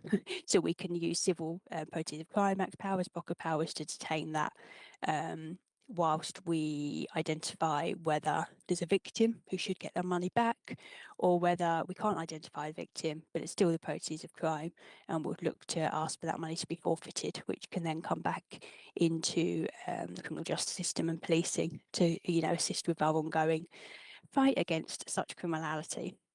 So there is a lot of different parts involved in tackling fraud. I say that partnership work with other forces and a use of the different powers that we have available to make sure that we are providing a proportionate response, but also with the maximum sort of disruption opportunities. So as I talked about with the people that have maybe been coerced or given maybe small financial incentives to open accounts, what we would first look to do is that education, safeguarding work, and we'd use tools such as a cease and desist notice, where it explains to them clearly that what they're doing could be considered money laundering offences. Don't do it again. It's basically what we would look to be doing it. But like I say, at the same time, exploring, are there any vulnerabilities that have meant that person's been drawn into it, and that for looking at then, is there any safeguarding referrals that need to be in, bringing in partner agencies. Okay, thanks. I don't mean to cut you off. But I'm just mindful that we've got quite a lot of slides and we're only supposed to have half an hour for this presentation. So I'm just kind of slightly mindful of time, if it's possible to go slightly. I don't want to cut you short, but equally, we probably just need to balance the volume of material that we've got to slightly more to the time we've got available. Otherwise, we're going to be here till 5 o'clock. I will just very briefly mention the crypto, because that is one of those emerging areas and ties into something that you've said earlier. So just in terms of looking at the emerging threats and the use of cryptocurrencies in fraud, we've made sure that we've got people with the correct powers and training that allows us to detain cryptocurrencies. And in the same way that I talked about how we would look to freeze money in bank accounts earlier. So that's something that is an area that's evolving within the unit when we're looking at particularly tackling online fraud and how people are moving money around quicker using these systems. Yeah. Okay, Just quickly touch on one Pursue investigation here, which is slightly more unique and exotic in terms of the work that we come across. So this came on the back of a warrant in the early hours of the morning on the back of some intelligence about 3D printed firearms where my team were deployed to. Essentially, this is as a undertaking the search of the premises looking for these 3D schematics.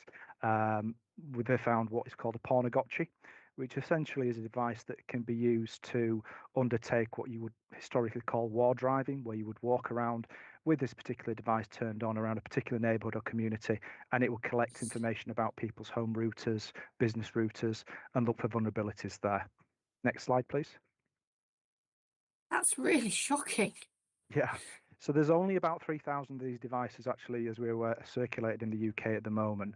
And the cybercrime unit undertook a digital investigation in regards to what the evidence was on this pornogotchi, and effectively we found signs of multiple compromised devices, one of which was a care home, another local government infrastructure, a very multi-million pound private sector business, and various other different public residential homes, essentially gateways into home and business networks where Computer Misuse Act offences, further offending, could be committed. Obviously, we identified this early. This individual hadn't actually deployed any further offending thereafter, basically committed one Computer Misuse Act offence, and we'd stopped at an early stage, and it was his first offence, so he only received a conditional caution.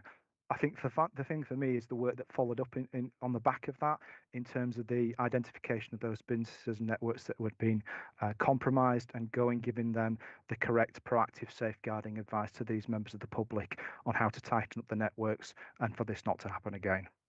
Yeah. Okay. Next slide, please.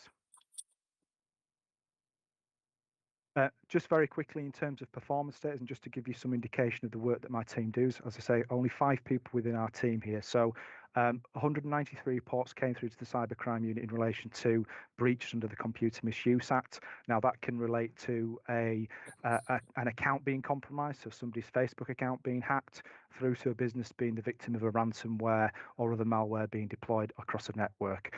So a lot of those as well are already identified by action fraud as not actionable, i.e. there is no evidence or in IP addresses or money with which to follow. So we're just left with protect advice only. However, as part of our process, we review all of those investigations and we take a second look to see if there are actually investigative opportunities there to us follow up on. So there are 18 Pursue investigations that we've followed up on there, 140 victims that are given that advice and guidance. And this quarter alone, quarter 1 and 2, we've undertaken 3 arrests for Computer Misuse Act offences and various voluntary attendees, and had 4 charges for Computer Misuse Act offences, which is really, really good in terms of it sounds not a lot, but due to the complexity of the investigations that we've got, the barriers that we're faced with in terms of virtual private networks and such like, it's a very challenging environment. So positive work there from the unit. Yeah, it's really good. Although I do feel like you could be that you may only be touching the tip of a very large iceberg. I don't disagree. Just briefly, because I have mentioned our protect and prevent work and what happens there. So we have what we call as a financial abuse safeguarding officer, the catchy title of a FASO. So there's one of them in force, but they're supported and work with around 30 fraud ambassadors that we have in force. So our fraud ambassadors are PCSOs, predominantly PCSOs in our neighbourhood policing teams, who are given additional training awareness of fraud scams, how we protect victims of crime. And obviously you're aware North Yorkshire is a big force area, so having that presence across the force makes sure that we can get a good response to somebody in a good period of time. And you see a lovely picture where she'll work with the local neighbourhood policing teams at community events, and we'll give presentations on themes that we're seeing at the moment. And I mentioned the university because we had reports around virtual kidnappings, which we couldn't look to deal with from a Pursue response, as that's been coordinated from overseas. So it was really important to safeguard the people who had reported matters to us, but then go in to the university, because it was Chinese university students who were being particularly targeted, to raise that awareness, and then we'll do various campaigns to support sort of national awareness campaigns. So one of the most recent ones has been around romance fraud, which we recognise is that high harm fraud because of the psychological impact as well as the financial impact. So that's the sort of areas of work that they're looking at.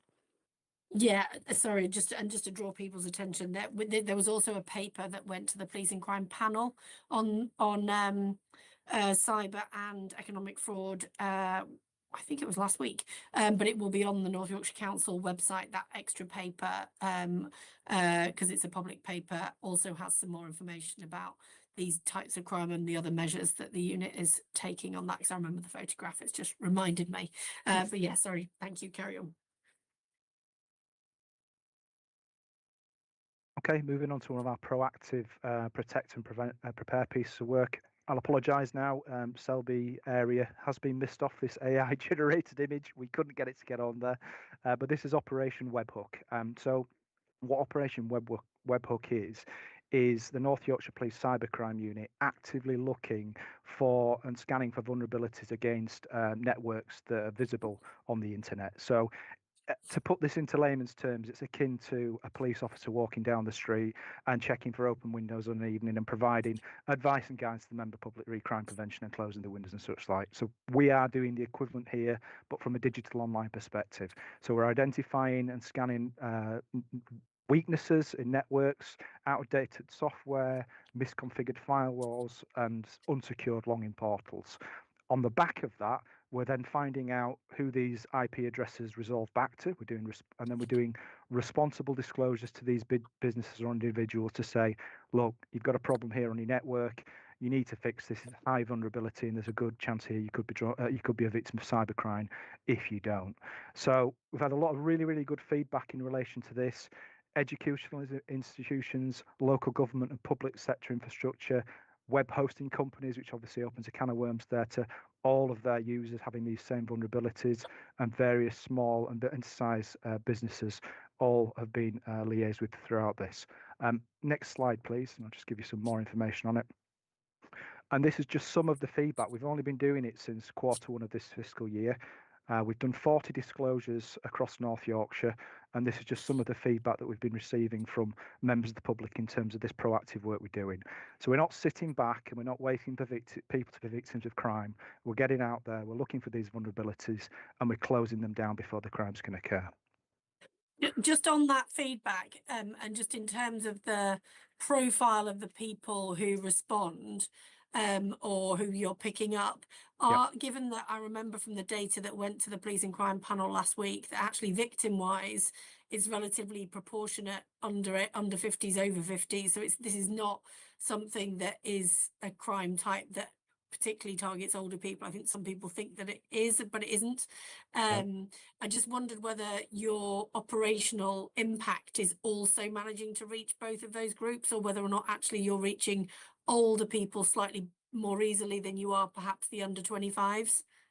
I think this is probably more, I mean, at the end of the day, you have to have some kind of network or infrastructure on the internet. So generally speaking, it's pitched more at small to medium enterprise businesses, people that've got websites. Even if that's a small, somebody's home personal website, they've got to have some kind of footprint for Operation Webhook to have some kind of impact on them. So it's not quite in the same realms there in terms of what you're talking about and where we're trying to close some of the gaps.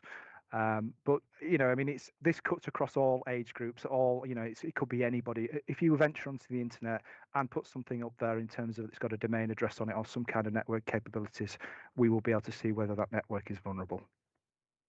Brilliant, thank you. Okay, next slide, please. This is just some of the performance data that gets created by the National Crime Agency based on what we submit in. I'll go into a little bit more detail on the next slide, so I'll not labour the point here too much.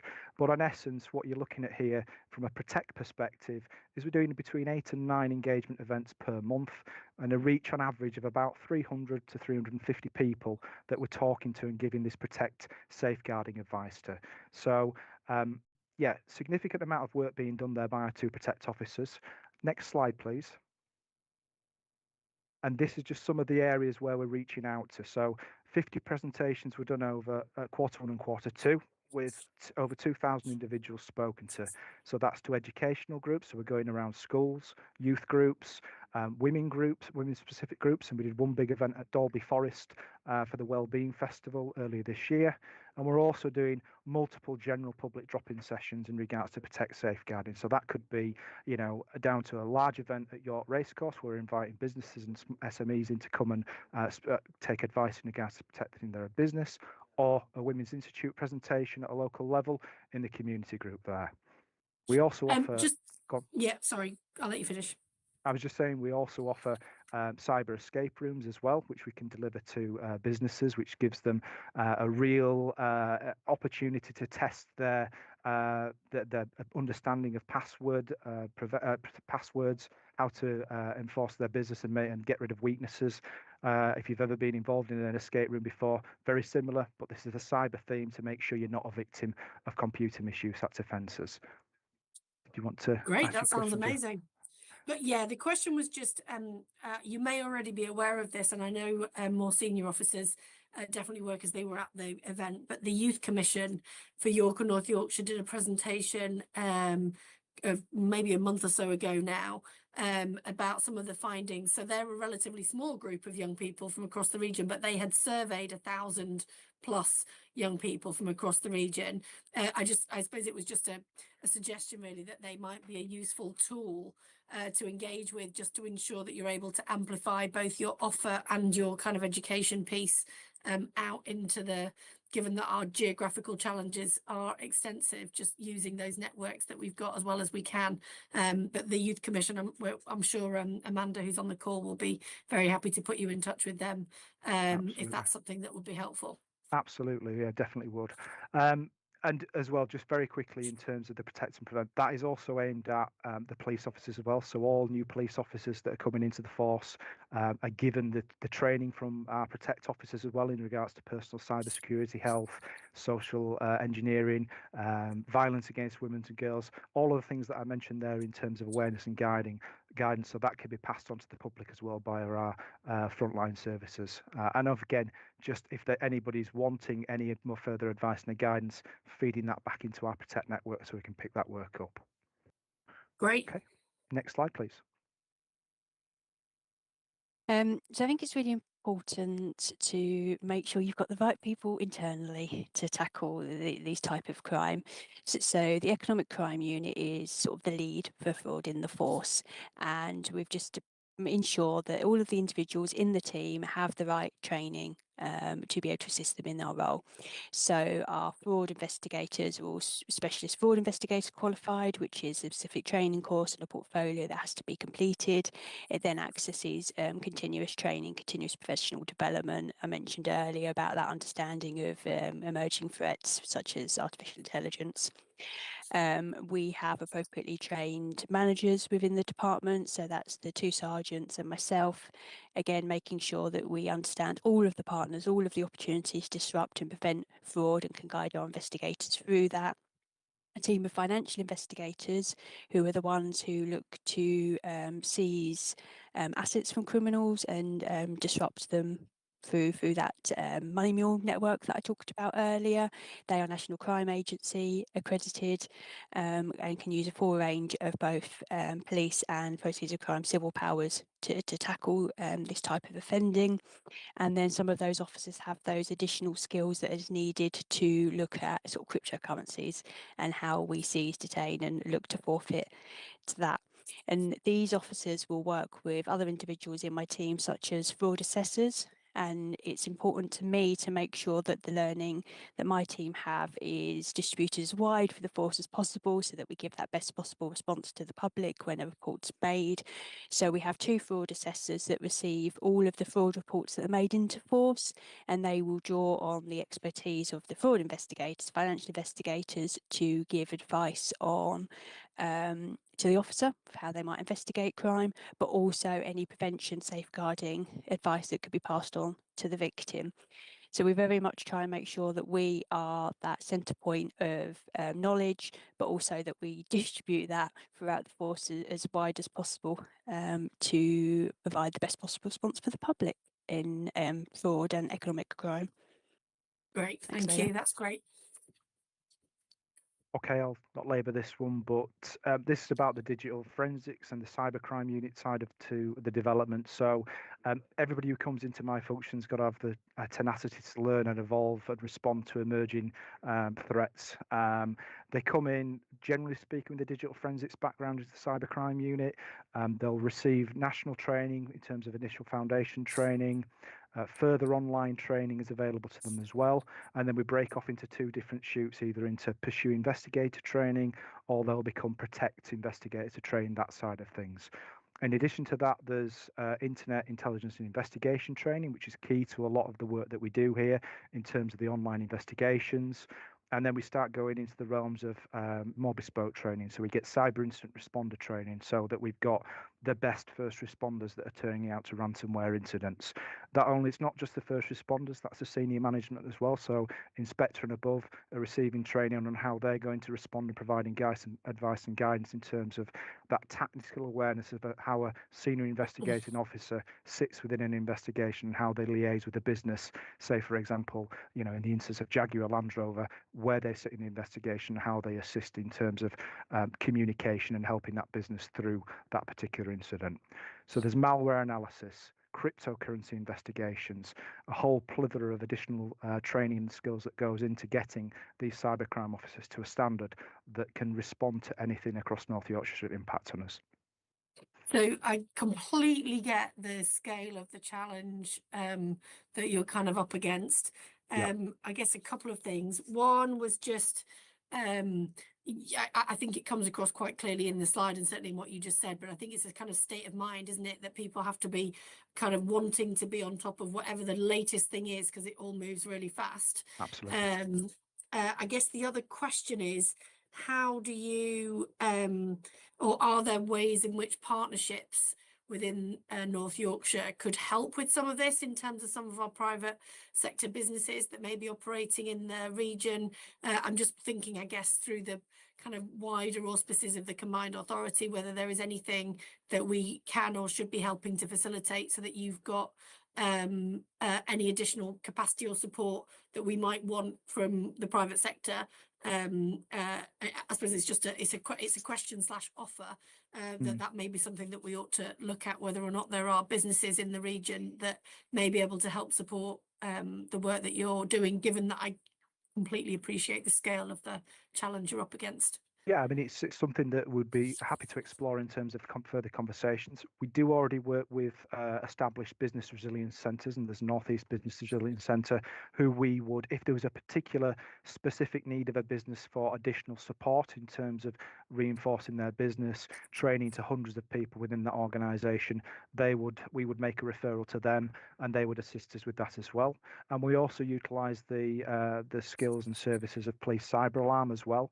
So again, we can offer that support to businesses where they can register for Police Cyber Alarm, put that on their network, and if there are any breaches, vulnerabilities, it will highlight that to them in advance. So I know all of the North Yorkshire Police school network has signed up to Police Cyber Alarm, and those vulnerabilities, as and when they pop up, are being highlighted to them via our Protect officers. So absolutely, Joe, we'll be more than willing to engage with you on that and ensure that we're getting more support. Next slide, please. Fantastic. Just to touch on some of the challenges that we face, as already mentioned, we're looking at around 41% of all crime being fraud, but only receiving 1% of police resources. The government report's bringing on that. Within North Yorkshire, we, as I sort of talked about on the previous slide, have really good resources to tackling economic crime. We do invest quite heavily in fraud investigators, financial investigators, to try and tackle these issues. For me, internally, it is bringing it within other crimes and making people think about that generally fraudsters and people committing other crimes might be doing both. It was always seen maybe as a bit of a more specialist area or particular type of criminal that committed fraud, but we are seeing more and more that people may commit fraud offences to then go and fund more serious and organised crime offences. So it's just bringing that awareness and those links into the wider policing when it is something that's reported centrally, recorded centrally. So some of the challenges are sort of, like I say, mainstreaming the understanding of fraud as a crime. but then at the same time trying to get across to people that we investigate it in a little bit differently to our traditional investigations. Often we will be looking at following the money rather than the individual who's been committing the crime, and looking at the events maybe again, like rather than that individual. So we also focus very heavily on prevention and disruption and early enforcement, which again is maybe a little bit different to sort of gathering all of the evidence first before going to arrest an individual, because ultimately we know that early enforcement prevents the fraudster carrying on with their criminality, diversing in their criminality, and more people becoming victims.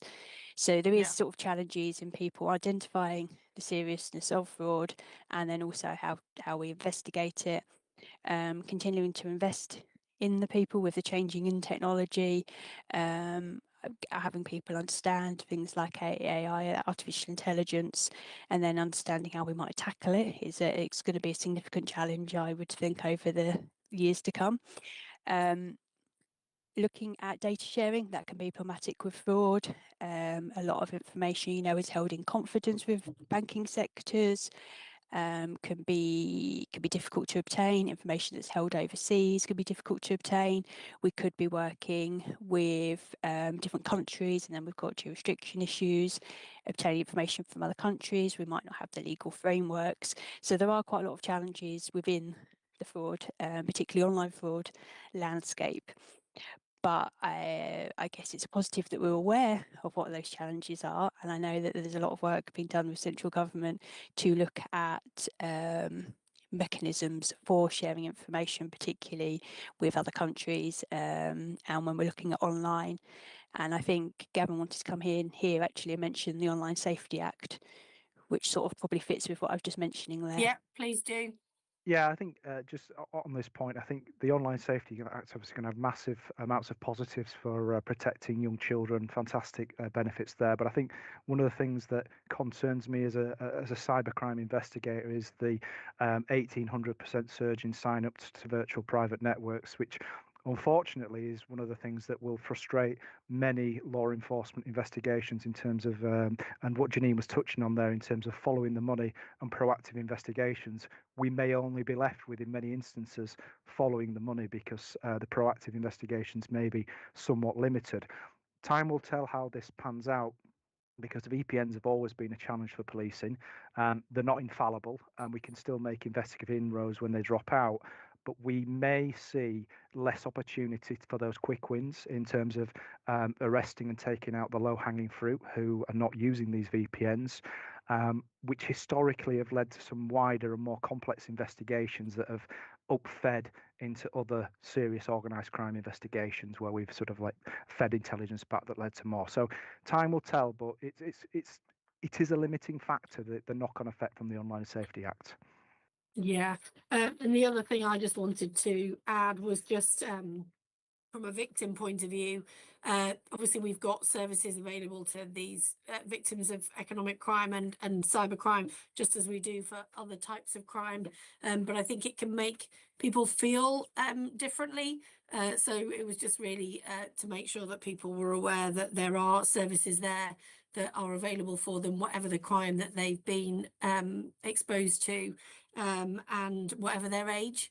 So just to make sure that the kind of victim end of this is also understood, because actually there's two parts to it, isn't there? There's trying to catch the perpetrators and ensure that they're punished for what they've done, but there's also trying to ensure that the victims can cope and recover afterwards, and both of those things feel like quite a challenge in this space, because it's very different, as you said, to other types of crime.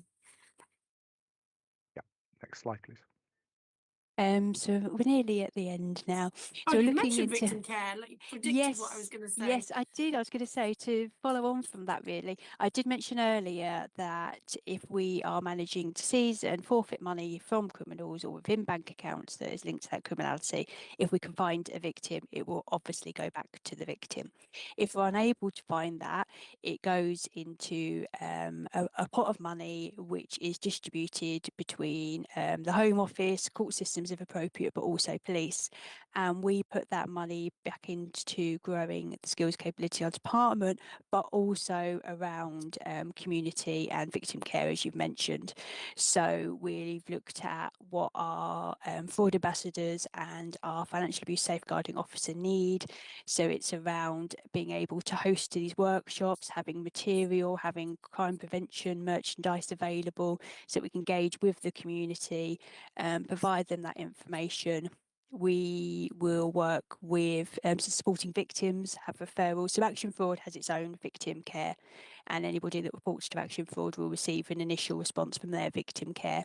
But anybody who needs a more detailed response or more localised response has that onward referral to us, our force, for supporting victims to link in with them, and or for maybe a fraud ambassador visit. So then the tools and material that they've got, they will be able to take to the victim. We understand not everybody can access online, so having some of this funding available to print material, you know, cold caller signs in the doors, fridge magnets reminding them not to give out personal details and that sort of information. We'll look to invest any money that we've got available from that mechanism sort of back into sort of both areas.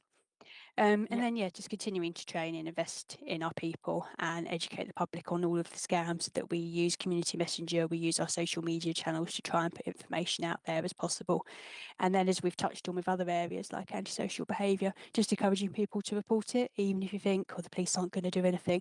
More information and intelligence that we've got, the better profiling that we can bringing all of that together to see what we can do. Can we take down websites? Can we take telephone numbers? Can we ultimately arrest somebody? So, as I say, Action Fraud is the Fraud and Cybercrime Reporting Centre. They've got an online presence. They They've got a have. And I telephone suppose I was number. just going to say, yeah, I was just going to say that just the one thing for the public, I think, is if it feels like it's too good to be true or it's not quite right, it's definitely worth checking it out, because I think all too often people kind of question it a bit and then think, oh no, it's probably okay. And actually, I think those are the moments that it's really difficult from a psychological point of view to get that message across to the public. But if it feels a bit wrong, it's probably worth checking. Absolutely. And Action Fraud's a really useful website talking about different methods of frauds, different types of frauds, understanding what sort of scams there might be out there. So as Jo just said, yeah, having a quick look, going, oh, I've been told about this investment. Let me just see if there's any scams linked to it. It is really important. And any genuine company will always be happy to give you a bit of breathing space before you make a decision to give them any money. We'll be happy for you to do your due diligence and give them a call back, speak to someone else first. So if there's those high pressure tactics being used, then that's one of those red flags that you talked about of maybe it not be feeling right. And Action Fraud have got a live chat as well, so that's another option for individuals to maybe ask those questions with. Fantastic. Brilliant. Thank you so much, both of you. Sorry, we've overrun slightly, and we are, but that was a really interesting presentation and information, which I'm sure we will come back to, not least because of the volume of cases that you're dealing with and the number of people that means that are affected by it in our region. So thank you both for your time this afternoon. You're welcome to stay, or you're also welcome to get on with your day now that we've finished that section of the meeting. We are going to move on to the spotlight section, and I've got an opportunity here to just raise issues that have been raised with me outside of the public questions section, which we're going to get to at the end.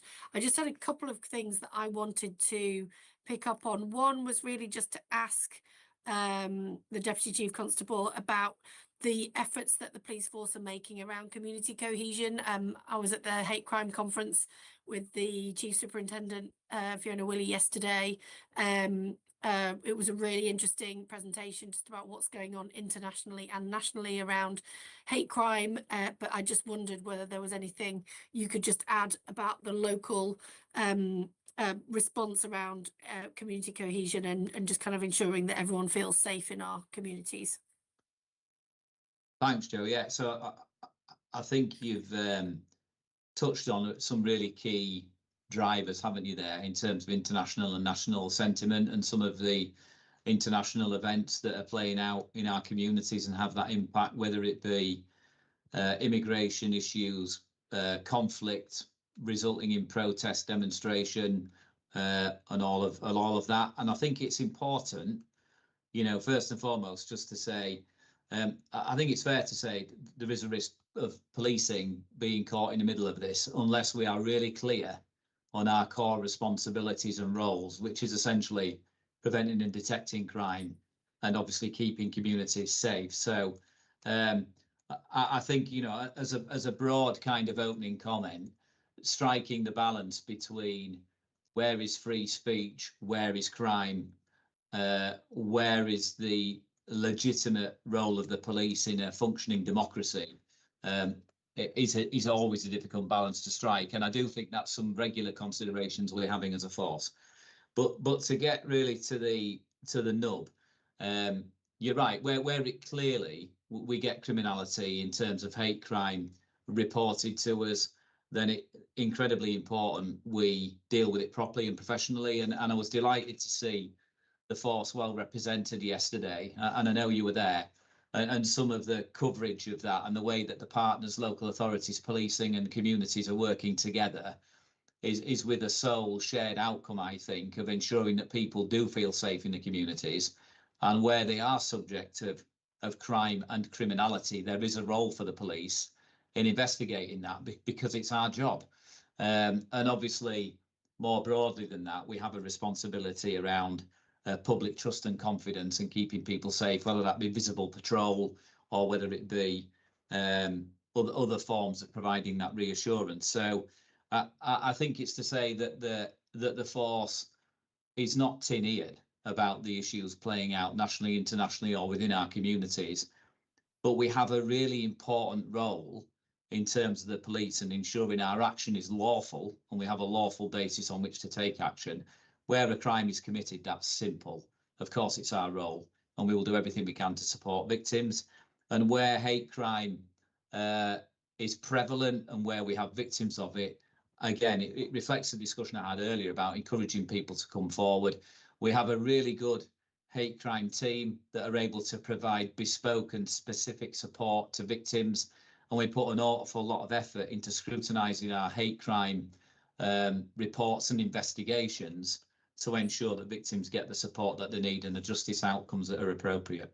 So I don't know if you want me to say any more than that, but our neighbour policing teams clearly have a clear role in understanding that on the street in local communities, but the lawful basis on which the police act, particularly in the present climate, is incredibly important that we retain that clearly.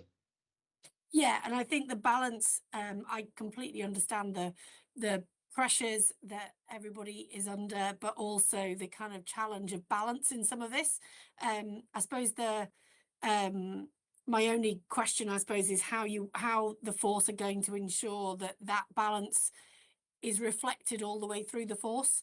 That, I guess, is the challenge that I suppose I would push back. So obviously the hate crime team are really alive to things as you would expect them to be, because that's their primary role. I suppose my question is just whether that wider community cohesion message is also reaching into the neighbourhood teams, the response teams, the kind of other people who are the public face of the police at the moment all the time, and just ensuring there is a level of, I guess, consistency around that and how you're kind of managing that.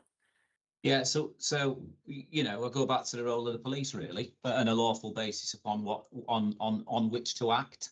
And we've been clear in our messaging internally about how dealing with crime is incredibly important, about how being compassionate to victims and potential victims is important, and how understanding some of the sentiment within communities and working with partners is a way in which we jointly can provide that reassurance, depending how those partners are feeling. So this is about the importance of neighbourhood policing being well connected with the communities. So if we look at specific examples, particularly around faith communities at the moment and our engagement, whether it be the majority community of the Church of England and Christians in the county, whether it be the Muslim community or whether it be the Jewish community, and we're represented across all types of faith as an example, then our neighbourhood policing teams engage with them to make sure that we understand how they're feeling and how we can contribute to that feeling of safety and reassurance. Exactly. Okay, that's really helpful. Thank you. And then my only other question was just around the seasonal operations that I know are gearing up around both retail crime, and you had the specialist op yesterday, the special focus yesterday, but also around drink and drug driving. Just anything that you can just add, given that we don't have another meeting like this before Christmas, just anything around that seasonal stuff that we're expecting. Yeah, and I'll add something else in there for me as well, which is kind of what we see around bonfire night that week at the end of October, which unhelpfully fell on half term last year. Yeah, we know that we get increased reports of particularly antisocial behaviour and firework use being let off in public. Some of it is clearly throwing fireworks is dangerous, and the purchase of those fireworks from retailers, some of whom are unscrupulous. So we work with trading standards there. That they are the main enforcement agency in that space, but we're working with them already around retailers to make sure that that they're lawful in terms of their sale of fireworks, either to young people or others. But again, being alive to an increase in antisocial behaviour around that time of year. So we're planning for that. We know neighbourhood policing teams know where some of the events are being held, where some of the issues are, whether that be some of our town centres or cities. So that's the first thing I'd kind of like to say. The drink driving campaign, well, I'd argue we intensify or increase the public knowledge of the drink drive campaign around Christmas. But actually, it's no less intense the rest of the year. Our commitment to keeping the roads of North Yorkshire and City of York safe, I think most people are cognizant of and aware of, particularly with the 6,000 miles of roads we have across the county, and some of the dangers on our roads, them being quite fast and rural. So we intensify that throughout Christmas. But again, there's a timing issue around when we start publicising that, and that'll be kind of mid-November onwards, just to reinforce that message. My message there is drink driving is as unacceptable as it was not to wear a seatbelt in the 80s. And if people report people, they could be saving somebody's life. It is as significant as that. And yeah, unless you're drinking at home, many of these people will be seen out in public and then getting into a vehicle. Well, you just might save somebody's life by reporting it. So we encourage people to do it. And that's on top of the proactive approach that we have in terms of looking for adverse driving or driving vehicles that attract our attention. So that kind of covers off that as we run into Christmas. And sorry, what was the third one? Just on that bonfire night kind of related stuff, only because it's one of the public questions we've had, so I might just kind of cover it now if that's okay. Is Jack from Selby had emailed in about the antisocial behaviour they had in Selby last half-term Halloween November time, saying it was bad last year with fireworks and shop staff in, I think this Abbey Walk, I think is in Selby Town Centre, just really asking what the plan was around additional patrols around bonfire night. I just wanted to just flag it now because we were talking about it around Selby in particular, because I know that last year in Selby there was a particular issue around this time of year. Yeah, so we've got a plan for that this year, and that's included the use of anti-climb paint and anti-vandal paint where some of the businesses where they're accessing roofs in the town centre. So we've worked with North Yorkshire Council and local businesses to stop people getting onto roofs, and that's been successful. And the reports of use accessing rooftops has reduced. We've got extra patrols planned for Halloween and bonfire night in terms of Selby Town Centre. So the neighbourhood policing team, PC Ben Pepper in Selby, is leading that response there. But we've also used significant hotspot funding in Selby over the past year or so. And I think most people are aware of the system VisiBeat that we now use, which we're able to track our visibility within these localities to help us understand what the impact of visibility patrol is and align it to where the problems are emerging. So we can say for this month, we've had just about 16 dedicated to a small area of the town centre itself, about 16 hours of visible patrol, which equates to something around 30 miles of foot patrol within that centre from our PCSOs. And this is a system we intend to develop further to really understand that's where the problem's being reported to us.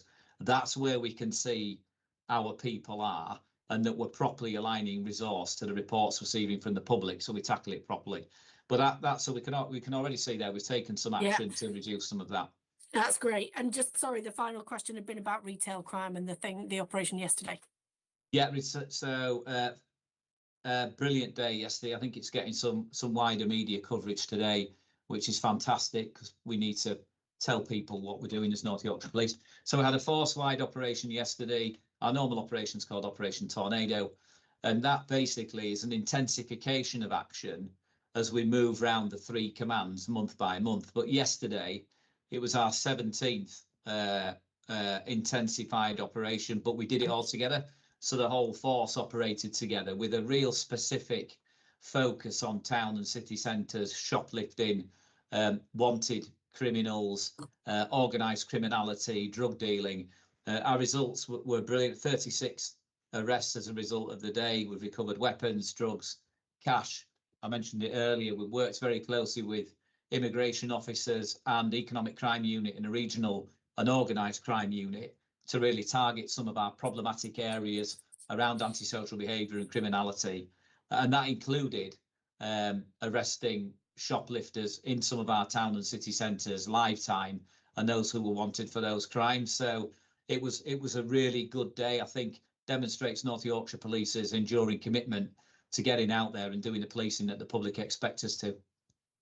Great, thank you. I'll leave it there for now on that, and we can move on to the HMIC third-party report slides. I think the best thing in terms of these slides is probably just to focus on either what is new or what has changed. Yeah, okay, I'll be quick because I'm just conscious of time. I know it's near 4 o'clock, isn't it? Yeah, Layla, could you go to the next one for me, please? Brilliant. Okay, so very briefly on this, you will have seen the progress on this throughout the last 12 to 18 months, and certainly some people on the call, Tamara and Amanda, will be more than familiar with this type of discussion around the police efficiency and effectiveness inspection. So the first thing is, when HMI do an inspection, they then give you areas for improvement. You can see there were 11 from the previous inspection and a variety of them. To cut to the quick, we now expect to have 10 of the 11 signed off. The reason why number 6 wasn't signed off was because HMIC FRS hadn't really stipulated how they expected forces to do that. So that was really held by them nationally until they decided criteria you would have to meet. But we got a letter 2 days ago laying out what the criteria are, and we're already working on that. I spoke to our HMIC FRS liaison officer yesterday. I am confident that that AFI, based on improved performance in terms of what we discussed earlier, our crime outcomes and how we've performed in that area, will mean that when they are in shortly, they will gather the evidence for us to be able to sign that off. But they want to use their own data to do that. So every AFI I would expect to be finalised, if not now, then through the course of the inspection. And probably just the only other thing I want to say on HMIC is just to remind people, it's less than 2 years since we had an inspection with one of the first forces in this new round. The organisation has really stepped up. We've improved in nearly every area of our service delivery, and that's tangible and evidenced. We always want to be better because we want to be outstanding for the public. But essentially between the 10th and the 24th of November, HMIC FRS will be in the force, reality checking and doing all their field work. But that's a culmination of them looking at how we operate really since about July time. They've been in all our governance meetings, reality checking with our people, looking at our policies, looking at our performance. So 24th of November, the inspection will finish, and then we should have a good idea about what our results are following that. And then at what point, so our next online public meeting is likely to be in January. I just wonder whether we are likely to have the outcome of that inspection by that point that we'll be able to share publicly. I doubt it. So I think Okay. that normally the time period, I mean, it's up to the inspectorate.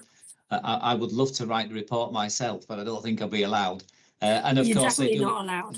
They do a lot of benchmarking nationally to make sure that the gradings they award the force are fair. So they go through quite an assurance process before they publish that. I would expect really that will take 4 to 5 months to be in a public domain, I would guess, roughly. So it won't be in time for the January meeting. But we will bring it to a future meeting as Yeah. soon as we're able Yeah. to. Yeah, So that's absolutely. fine. And if that report's got AFIs in it, you'll get a new slide with them all laid out like this, and we'll be demonstrating that transparency as we look to tackle those AFIs as we go through the next 2 years. Great, yeah, because it feels like we're now at the end of this process because you're about to be inspected. So actually, we That's don't it. need to spend a whole ton of time on this particular section this time, but there'll be a new round, Yes. hopefully starting in whatever form that is. Probably not by the next meeting, but going forward. Yeah, as I've said, I mean, I'm the National NPCC HMI liaison lead now, and I know the level of scrutiny and assurance that they go through to make sure the reports are really well evidenced, and that they're a fair reflection of the force on behalf of the public, of course. Yeah, great. Okay, that's fantastic for now. Thank you so much. And I think therefore those slides are in the public domain if people want to see them, but I don't know that it's a particularly good use of time to go through them all now. But we have got a few other public questions that have come in. If Rebecca can share, yes, they can. So I was going to suggest we group these if that's okay. Apologies, I should have said this to Rebecca before, but I'm just we've got David's question about PCSOs in Richmond that's on the screen. I'm just going to read out the other ones that felt like they were relevant. So this is a question about why David isn't seeing PCSOs in Richmond, how many hours of foot patrols they're doing, and the proportion of the budget that's being allocated to PCSOs. I had a similar question which will be coming up, which you can group together just in the interest of brevity, from Tony in Ripon about what is being done to tackle antisocial behaviour in Ripon around e-bikes and recent incidents. And then similarly, Graham in Selby, who'd asked around Selby visibility of police officers on a Friday and Saturday after 5. And I just wanted to group those together because they felt important at that. They felt like they kind of fitted together. Yeah. Okay. So I think from what you've said, the real focus of these questions is really around local policing, neighbourhood policing, visibility, problem solving. So when we talk about, we have 120 PCSOs dedicated to neighbourhood policing. We discussed earlier, we now have around 112 that are in that pot, if you like, with 12 of them currently going through training. So what we'll see as we build that capability up is more PCSOs going into our neighbourhood policing teams with a real focus around being dedicated to our town centres, because we know whether it's retail or antisocial behaviour or providing engagement and visibility, that's where they need to be. In terms of Richmond, we do have dedicated to community engagement events. We know how much visibility is being provided into Richmond Town Centre. Again, I referred to the VisiBeat system. We know that we're providing visibility there because we can see it, but you've always got to work hard at being visible. But there are opportunities within Richmond for the public to engage with PCSOs up there. And as I've said, essentially with an uplift of 20 across the force, you will start seeing them come online over the next 6 months or so. In terms of Ripon, we're alive to the antisocial behaviour issues that are there, focused around the use of e-bikes, which actually is a particular problem for policing nationally. We've just adopted some practice from external forces, including the use of off-road motorcyclists to provide a better, more capable response to respond to people who are driving e-bikes antisocially, and the use of drones. We're just looking at how we can use them in a way that really provides us with an ability to track the riders of these bikes. Some of the challenge is technical around how the drones can operate when the pilot can't see it, because obviously if a bike makes off, so we've got to get over that. But we've taken best practice nationally and we're just embedding that now. We've had to look at best practice because obviously some of the people on these e-bikes are young people. Getting into pursuit position in vehicles or motorcycles where they could come to serious harm is something that we need to consider carefully in the circumstances in which we do it. But I just encourage people, if you know within your communities who is riding these bikes antisocially around town centres at night, wearing balaclavas or doing whatever they're doing, then let us know, because we'll take action. Because some of these bikes are unlawful. They are actually motor vehicles, and they need licenses to ride them and insurance and all that stuff. So that's that. And then if we looked at Selby, I think the question was about Friday, Saturday nights after 5. Yeah. So our neighbourhood policing teams work till midnight in town centres, particularly the police constables, and our response teams work 24/7. What we also have is we have additional Safer Streets funding that's allowed us to put people out on the street when we know they need them. So Selby will have a neighbourhood policing team presence, plus response officers, plus potential additionality at key times through the Safer Streets funding within there. So again, we know what our visibility looks. I think I touched on it earlier, because we're able to record it now. So again, I just encourage. Sorry, I didn't get who the asker of that question was. Graham. Yeah, just encourage contact with the local sergeant or the PC, Ben Pepper, I mentioned in Selby, and Ben will explain what we're doing within that area, which he'll be more than happy to do, and how we're operating. Great. And then actually, Rebecca, if you're able to just jump forward to Dale's question in York, which actually I should have asked under HMI, so apologies, that's my fault, which was around anti-corruption learning. How are we planning to show that you have that the North Yorkshire Police has implemented learning outcomes identified from professional standards investigations in an auditable and transparent form, and then I guess adding some assurances and around the services for victims and the public? Yeah, it's a great question, and the force certainly wasn't in the strongest position to be able to answer this when the inspection was carried out. So we've taken a number of steps to improve the way that we can draw down learning from either misconduct hearings, where the most serious sanction of dismissal, or actually some of our public complaints where we're not getting it right. So we've done a number of things. So I'll just touch on a couple of them. So the first thing is, internally we produce a document called the Standard. And what that does is that pulls out the lessons learned from misconduct, gross misconduct in some cases, and complaints, to be able to share with the wider workforce, to either share the lessons learned or be really clear about where the boundaries are between good professional practice and where it's not. So we have this dedicated publication called the Standard that we've now got regularly being circulated. What we also did, following the inspection, we appointed what we call 2 prevent officers who work in professional standards, and the clue is in the title. It's to prevent people entering the conduct regime, or prevent people from taking actions or failing to take actions and result in public complaints. And those prevent officers work right across the force, engaging right on the front line in terms of sharing lessons at briefings, offering surgeries within buildings, providing advice to leadership.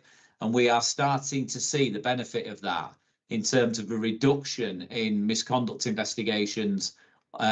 We've still got some further work to do, I think, and I can see Mark's on the call, around the complaints arena.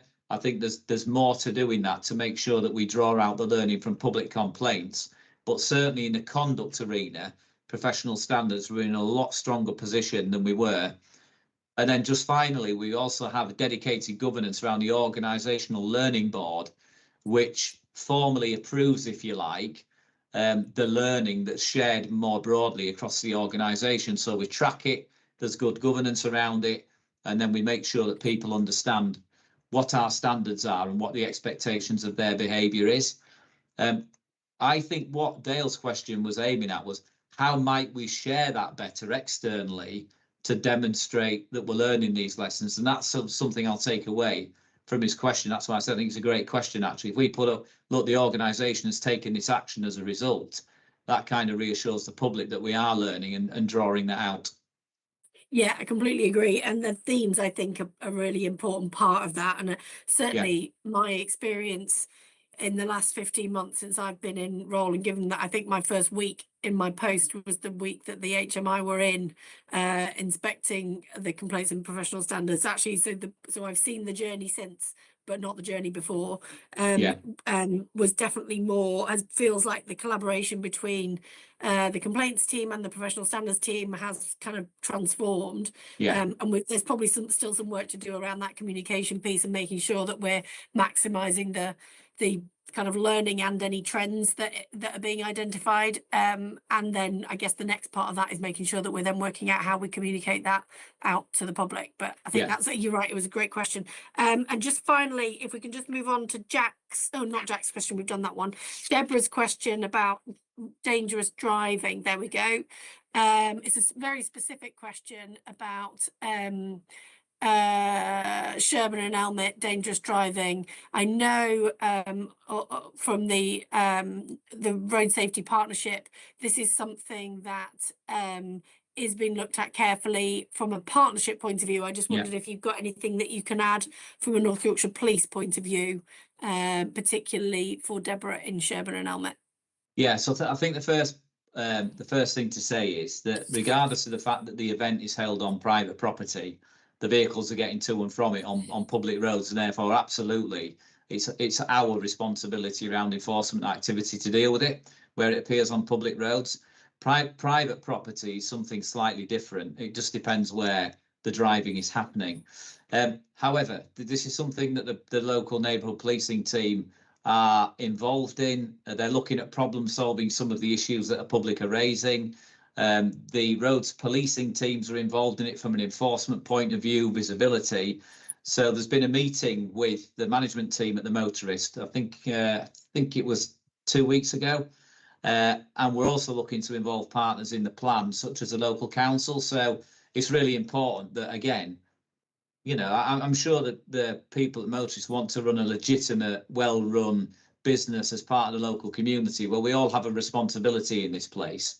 So it's just about working together to make sure that everybody's needs and requirements and rights are respected. So that's where we are. We're looking at broader problem solving involving all partners. Great. Fantastic. Thank you very much. That is wonderful. And that is the public questions that we have then dealt with. So thank you particularly to the Deputy Chief Constable, because that's been a long meeting.